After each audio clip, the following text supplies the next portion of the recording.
하나님의 말씀은 베드로전서 1장 13절에서 25절까지입니다. 같이 읽겠습니다.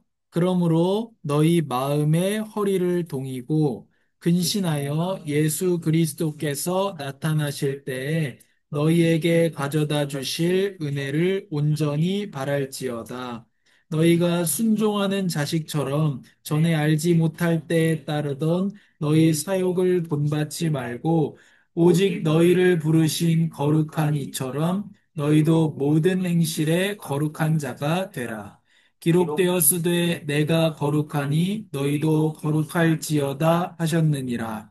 외모로 보시지 않고 각 사람의 행위대로 심판하시는 이를 너희가 아버지라 부른즉 너희가 나그네로 있을 때는 때를 두려움으로 지내라. 너희가 알거니와 너희 조상이 물려준 헛된 행실에서 대속함을 받은 것은 은이나 금같이 없어질 것으로 된 것이 아니요 오직 흠없고 점없는 어린 양 같은 그리스도의 보배로운 피로 된 것이니라. 그는 창세전부터 미리 알린 바 되시니나 이 말세에 너희를 위하여 나타나신 바 되었으니 너희는 그를 죽은 자 가운데서 살리시고 영광을 주신 하나님을 그리스도로 말미암아 믿는 자니 너희 믿음과 소망이 하나님께 있게 하셨느니라. 너희가 진리를 순종함으로 너희 영혼을 깨끗하게 하여 거짓이 없이 형제를 사랑하기에 이르렀으니 마음으로 뜨겁게 서로 사랑하라. 너희가 거듭난 것은 썩어질 씨로 된 것이 아니요 썩지 아니할 씨로 된 것이니 살아있고 항상 있는 하나님의 말씀으로 되었느니라. 그러므로 모든 육체는 풀과 같고 그 모든 영광은 풀의 꽃과 같으니 풀은 마르고 꽃은 떨어지되 오직 주의 말씀은 세세토록 있도다 하였으니 너희에게 전한 복음이 곧 이 말씀이니라.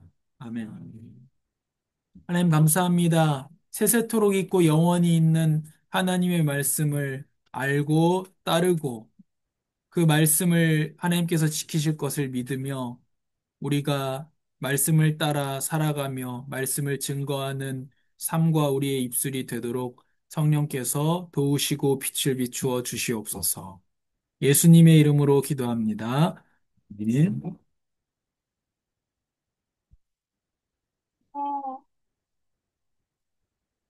율법을 꼭 지켜야 합니까?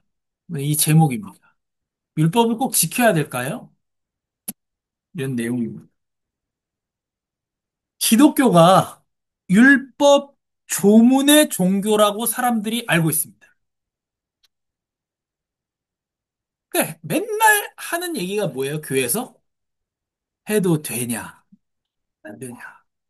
세상에서 교회 인식이 어떻습니까? 꼰대. 그럴 수밖에 없잖아요. 하면 돼. 안 돼. 뭐, 또 굳이 제가 이런 얘기 해서 욕먹을 이유는 없겠습니다만, 저는 조금 그 주식 같은 거 하거든요? 근데 유튜브 보면 기독교인이 주식을 해도 되냐? 코인을 해도 되냐? 일확천금을 노리는 것이 아니냐? 이런 얘기를 하고요. 기독교인이 술 먹어도 되냐? 안 되냐? 맨날 무슨 얘기만 하냐면, 하면 되냐, 안 되냐 얘기만 해요. 그럼 하면 안 된다고 하면, 안 합니까? 사람들이. 그렇죠. 그 율법을 안 지켜도 됩니까? 그런 것도 또 의문이고요. 이게 막 섞여 있습니다. 근데 우리가 첫 번째로 먼저 정리해야 되는 게 뭐가 있냐면, 주보에는 안 나와 있습니다만, 첫 번째로 정리해야 되는 게, 우리가 율법적인 게 뭡니까? 하나님의 말씀을 지켜야 된다. 하나님 율법으로 조문으로 주신 걸 지켜야 된다는 게 율법적인 거예요. 근데 교회 안에 어떤 게 많이 들어있냐면 유교적인 게 많이 들어있어요. 이거를 구분해야 됩니다. 율법적인 거하고 유교적인 거는 다릅니다. 이거 잘 알아야 됩니다. 그래가지고 유교적인 거를 가지고 교회에서 요구하면서 그게 마치 하나님을 사랑하는 방법인 것처럼 하나님 명령한 것도 아닌데 그게 유대인들이 했던 거거든요. 유대인들이 율법만 얘기한 게 아니라 유교적인 게 아니죠. 유대인 문화 배경적인 거를 같이 요구했단 말이에요. 그건 하나님 원한 것도 아닌데. 안식일에 너무 먼 거리 걸어 다니면 안 된다.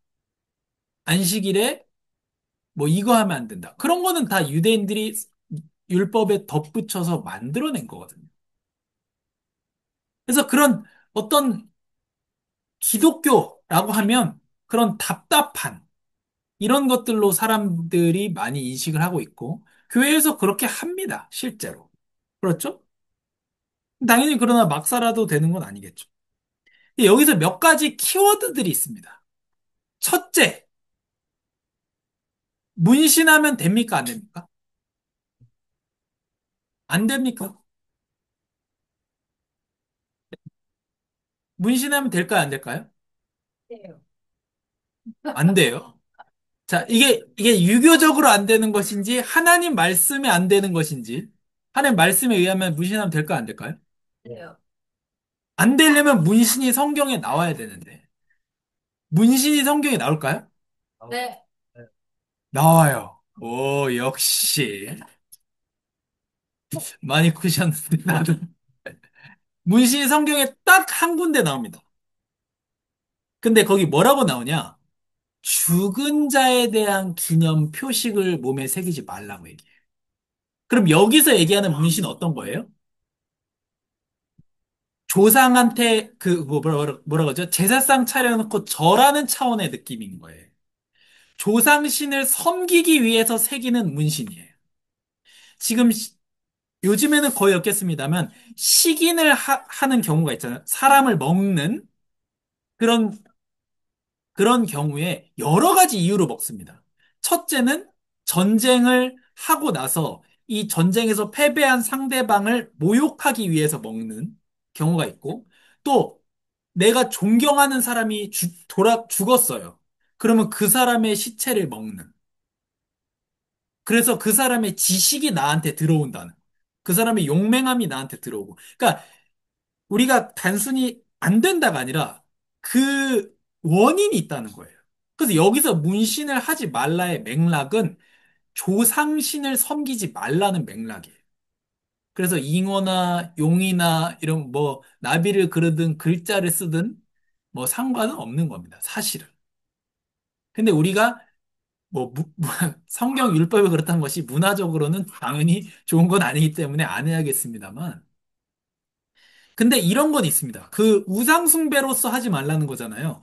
그래서 내가 돈을 많이 벌기 위해서 내 몸에다가 잉어를 그렸다. 그러면 그거는 문신의 문제가 아니고 우상숭배의 영역이 된 거잖아요. 그렇기 때문에 그거는 당연히 해서는 안 되는 게 되는 거겠고요. 반대로 분명히 그리스도인인데 가게를 개업했어요. 액자 걸죠. 뭐 걸입니까? 성구 거는 건 괜찮은데 뭐 걸죠? 해바라기. 부엉이, 달마도도 있어요? 정신 나갔네. 그거는 마찬가지로 해바라기를 걸어도 되냐 안 되냐의 문제가 아니라 선물 받으면 걸 수도 있는데 금전수 집에서 키울 수 있죠. 선물 받고 살 수도 있습니다. 근데 집에 돈 많이 들어오라고 금전수를 갖다 놓으면 어떻게 됩니까? 그 우상숭배의 영역이 된다는 거예요. 그래서 금전수가 되냐 안 되냐의 영역으로 갈 수는 없죠. 금전수 누가 만들었어요? 하나님 만들었잖아요. 해바라기 그림 걸 수 있는 거 아니겠습니까? 근데 그런 어떤 동기 이런 것들을 말하는 거예요. 자, 그 다음에 담배 펴도 됩니까 안 됩니까? 그 율법 조문의 문제로 보게 된다면 담배가 성경에 나옵니까? 담배는 안 나옵니다. 그럼 마약해도 됩니까 안 됩니까? 마약은 안 되죠.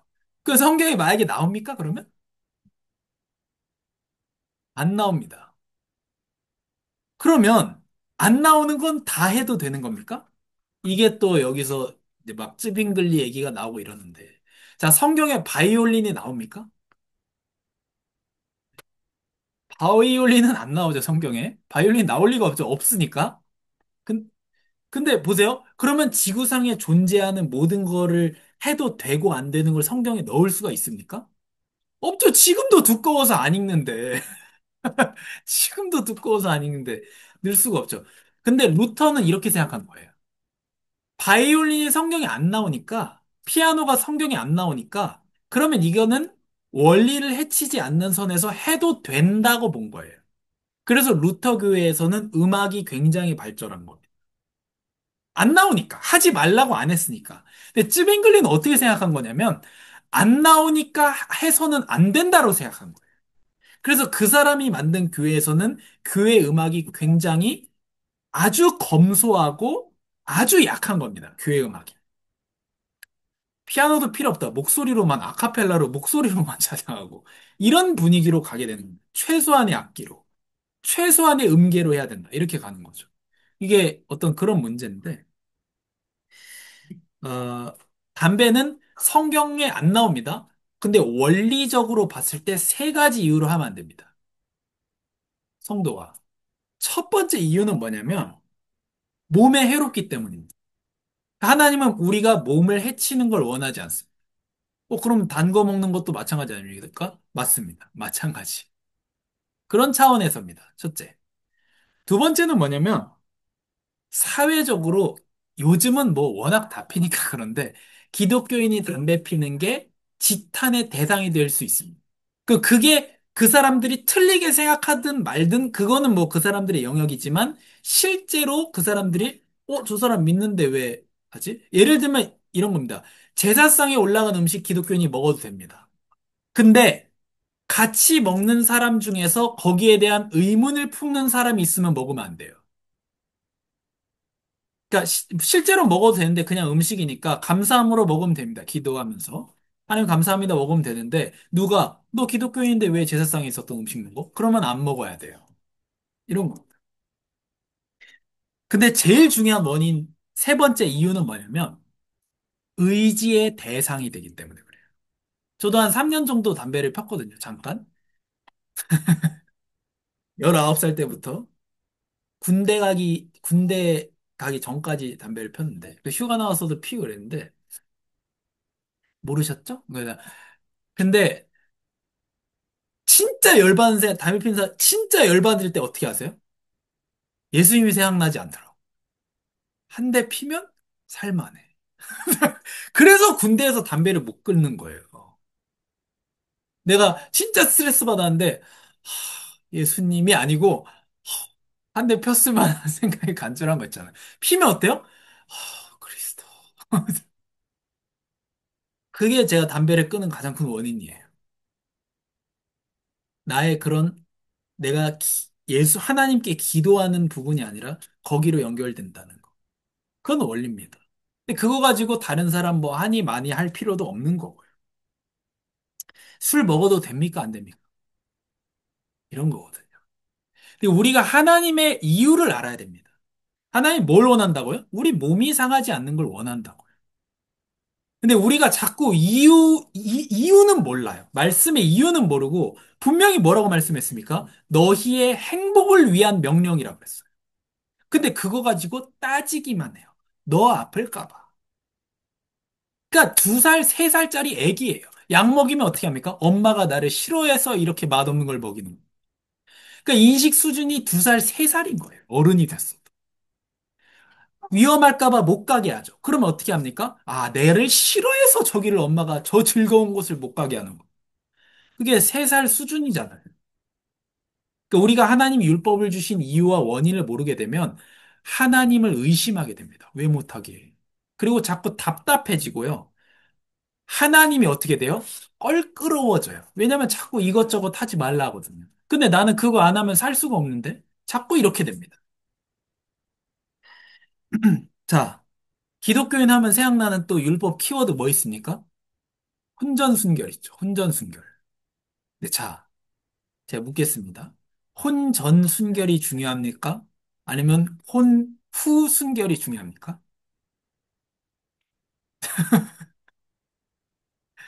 아니, 후가 중요한 거 아니에요? 그렇죠. 혼후순결이 중요한 거 아니에요? 당연히? 그러니까 그 얘기, 근데 하나님 왜 혼전도 얘기해요? 하나님 입장에서는 순결이 중요하다는 거, 우리의 순결이. 우리는 어떻습니까? 과거로부터 출발해서 미래로 갑니다. 맞죠? 현재를 살아가고 있고 미래로 갑니다. 그렇기 때문에 내가 결혼을 한 전이 있고 후가 있어요. 근데 하나님은 어떨까요? 하나님은 모든 시간이 현재라는 말씀 혹시 들어보셨습니까? 성경엔 없어요. 그런 말 들어보셨습니까? 그런 얘기가 있거든요. 하나님은 지금 이 순간 살아있는 아브라함과 우리를 동시에 만날 수 있는 하나님이에요. 지금 아버지 품에 있는 아브라함 말고, 지금 몇천 년 전, 가인과 동시에 만날 수 있는. 그러니까, 지렁이가 땅을 갈 때, 이것도 정확한 비유는 아닙니다. 왼쪽에서 오른쪽으로 지렁이가 가고 있어요. 제가 손을 이렇게 댑니다. 그러면 지렁이는 과거의 저를 만났단 말이에요. 근데 미래의 나를 또 만난단 말이에요. 근데 나한테는 두 개가 동시에 현재란 말이에요. 그러니까 하나님은 우리의 전이나 후나 현재로 인식할 수 있다는 거예요. 그래서 하나님이 전지하단 말은 예언자들이 생각하는 것처럼 미래에 이런 일이 있겠지라고 생각하는 게 아니라 그 미래에도 동시에 계실 수가 있는 하나님이라는. 그렇기 때문에 하나님은 전후 상관없이 너희의 가정 안에서의 성과 가정 안에서의 순결을 얘기하는 겁니다. 그럼 뭘 얘기합니까, 지금? 가정의 소중함을 얘기하는 거예요. 근데 뭘로 받아들이고 있습니까? 내가 지금 있는 가정을 다스리고 사랑하고 앞으로 어떤 가정을 꿈꾸고 그러기 위해서 내가 어떻게 준비하고가 아니고 그냥 혼전의 성관계 참는 그냥 참는 거예요. 그런 거를 하는 거예요, 자꾸. 그래서 우리가 하나님 말씀을 볼 때에 그 말씀에 이유가 있습니다. 가정에 대해서 얘기하고 있는 거거든요, 하나님. 내 가정을 사랑하고 내 가정이 중요하고 남의 가정이 중요한 그 순결을 지금 하나님이 얘기하고 있는 겁니다. 그러니까 이걸 모르면 자꾸 되냐 안 되냐의 그런 율법 조문의 종교로 빠져들게 됩니다. 우리는 율법 조문에 담겨 있는 하나님의 뜻을 따라가는 그런 사람들이겠죠. 첫 번째로 이제 십계명이 들어갑니다. 십계명의 서문은 무엇입니까? 우리 답을 같이 읽겠습니다. 십계명의 서문은 나는 너를 애굽 땅 종되었던 집에서 인도하여 낸 내 하나님 여호와니라 하신 말씀입니다. 아멘. 나는 너를 이집트에서 종살이하던 집에서 이끌어낸 내 하나님 여호와다. 모든 도덕법의 가장 큰 요약이 되는 십계명. 그 십계명의 서문이 이겁니다. 너를 종살이하던 집에서 이끌어낸 너의 하나님 여호와다. 지금 모든 뭘 해야 된다, 안 해야 된다 이전에 뭘 말씀하십니까? 너와 나의 관계를 얘기하고 있어요. 나는 너의 하나님이고 너는 나의 백성이다. 그리고 또 뭘 얘기합니까? 그래서 너를 나의 백성을 삼기 위해서 내가 너를 구원했다. 구원을 얘기합니다. 해야 된다, 안 돼야 된다. 이전에 하나님이 어떤 분이신지, 구원자 하나님이시라는 거. 너희는 누구냐? 우리는 하나님의 백성이라는 거. 하나님이 창조한 백성이라는 거. 그리고 우리를 백성 삼기 위해서 무슨 일을 하셨냐? 구원을 베푸셨다는 거. 관계와 하나님과 우리가 누구이며 구원에 대해서 지금 말씀하고 있습니다.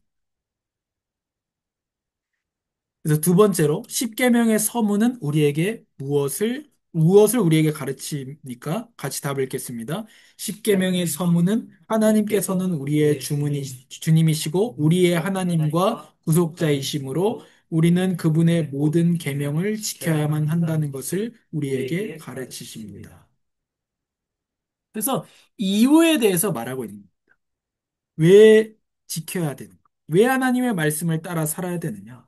하나님이 우리의 구원자 주님이시기 때문에 그렇습니다. 우리를 원수들의 손에서 구출하사 여기 또 나와요. 구원과 관계. 구원자 하나님이 누구시냐? 우린 구원받은 백성. 이걸 말합니다. 두려움 없이 주를 섬겨 우리가 주 앞에서 평생토록 거룩하고 의롭게 살도록 하셨다. 그러니까 뭡니까? 나는 거룩하니 너희도 거룩하라. 그 말씀에 있는 거예요. 이 모든 것들이. 너희가 내 자식이니까 나를 닮아라 하는 겁니다. 내가 원하는 것을 너희가 좀 원했으면 좋겠다. 이거예요. 어떻습니까? 이게 정말로 중요하기 때문에 제가 한 번 더 말씀드리겠습니다. 하나님이 원하는 걸 우리 보고 원하라는. 하나님이 원치 않는 걸 원치 말라는 겁니다.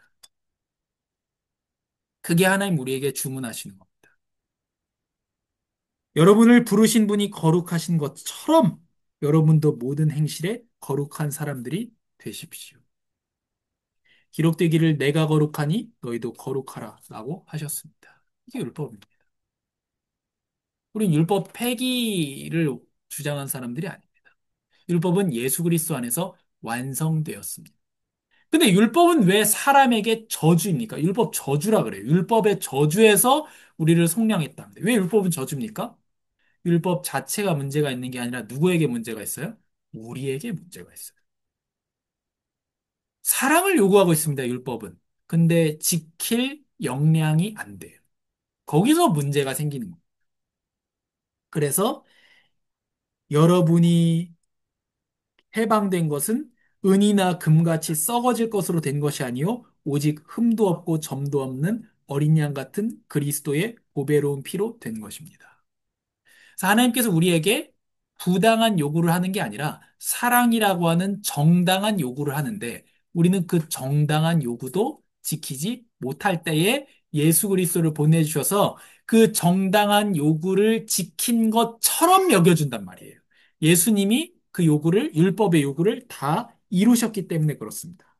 그리고 또 중요한 게, 우리 그거 알죠? 그래서 우리는 의롭다함과 자유함을 얻었습니다. 또 중요한 게, 여러분이 알다시피 조상들로부터 물려받은 헛된 생활 방식이라고 얘기해요. 헛된 생활 방식, 세상 가치관을 얘기하는 겁니다. 저에게도 많이 들어와 있고, 우리에게도 많이 들어와 있죠. 헛된 생활 방식에서 여러분이 해방되었다라고 얘기해요. 여기서 죄책, 죄로 인한 형벌에서만 벗어난 게 아니라 헛된 생활 방식, 우리의 세상 가치관에서 벗어난 것은, 해방된 것은 은이나 금같이 썩어질 것으로 된 것이 아니라 그리스도의 보배로운 피로 되었습니다. 여기 뭐라 합니까? 은이나 금같이 썩어질 것. 은이나 금 썩는 거 보셨습니까? 금은 썩지 않습니다. 근데도 뭐라 합니까? 썩지 않는 거지만 그것도 혹시 변할 수 있지만 그리스도의 보배로운 피로 된 변화는 결코 변하지 않는다. 라고 지금 말씀하고 있습니다. 그래서 성령을 우리에게 주신 그 그리스도의 피가 어찌 우리를 망할 행실에서 우리의 썩어질 양심을 깨끗하게 해서 하나님을 섬기게 하지 못하겠느냐. 라고 이브리서에 말씀하고 있습니다. 그래서 우리가 로마서에서 굉장히 오묘한 말씀합니다. 율법이 옳지만 지키지 못한다.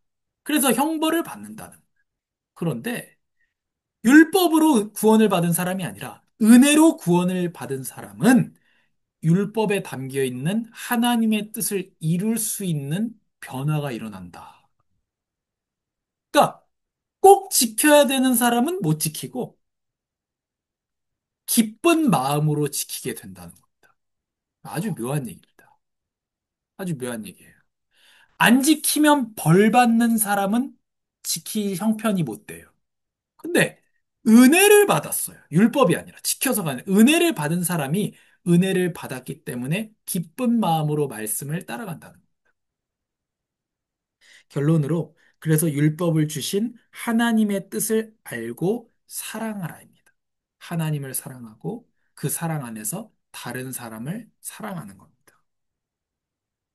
여기 여호와의 율법을 즐거워하고 이렇게 말씀합니다. 율법을 어떻게 즐거워합니까? 그죠? 살인하지 말라. 그 율법을 즐거워할 수가 있습니까? 즐거워할 수 있다는 거예요. 오늘 말씀에 따르면. 어떻게 즐거워할 수 있습니까? 왜 살인하지 말라 했습니까? 하나님의 형상인 이웃의 생명을 소중히 여기라는. 예수님께서 미워하는 것도 살인이다. 이렇게 말씀하셨잖아요. 뭘 말하는 거겠습니까? 사랑을 얘기하는 것이고요. 하나님의 형상인 이웃의 생명을 얼마나 소중히 여길 것인가 하는 거예요. 그래서 그리스도인들이 낙태 찬성하는 법 반대도 하고 또 뭐 차별금지법 반대도 하고 이런 거에 대한 반대를 계속하는 겁니다. 그래서 자꾸 이런 세상 헛된 생활 방식이죠. 세상의 가치관입니다. 자꾸 그런 낙태에 대한 것들도 뭘로 얘기합니까? 여성의 인권으로 자꾸 얘기하잖아요. 여성의 인권하고 낙태하고 무슨 관련이 있습니까? 아무 관련도 없거든요. 내 몸을 내가 알아서 하겠다. 네 몸은 네가 알아서 해라. 애기는 너 마음대로 하지 말라는 거거든요. 근데 왜 그런 것들을 계속 주장합니까? 아무도 그 왜냐면 낙태를 해도 그 죽은 아기가 변호사 선임해가지고 고소 안 하니까.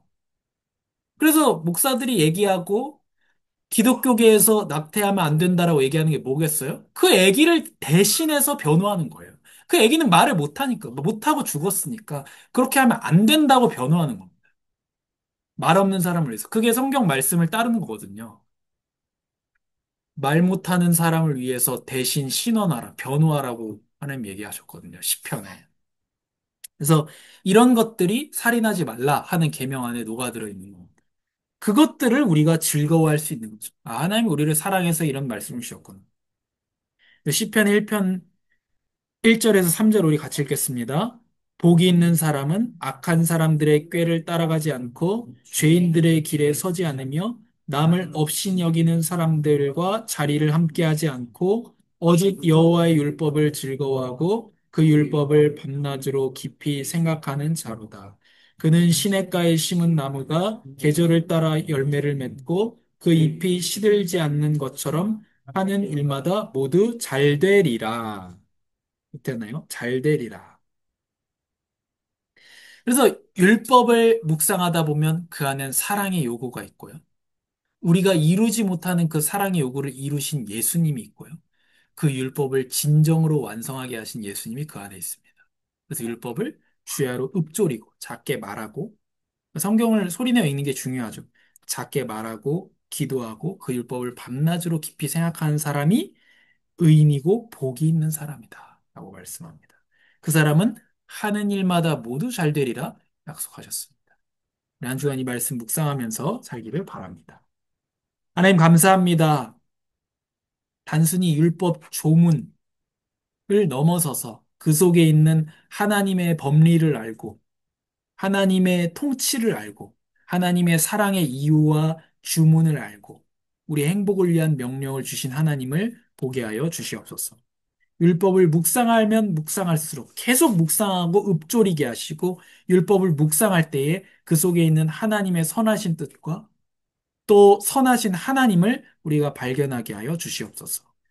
우리가 지킬 수 없는 그 율법의 요구인 사랑을 온전히 이루신 예수 그리스도 그리고 우리로 하여금 이제는 양심을 깨끗하게 하여 이 하나님의 말씀을 따라가게 하신 율법을 완성하신 예수 그리스도를 바라보며 감사하며 주야로 즐겁게 율법을 묵상하는 주간이 되게 하옵소서.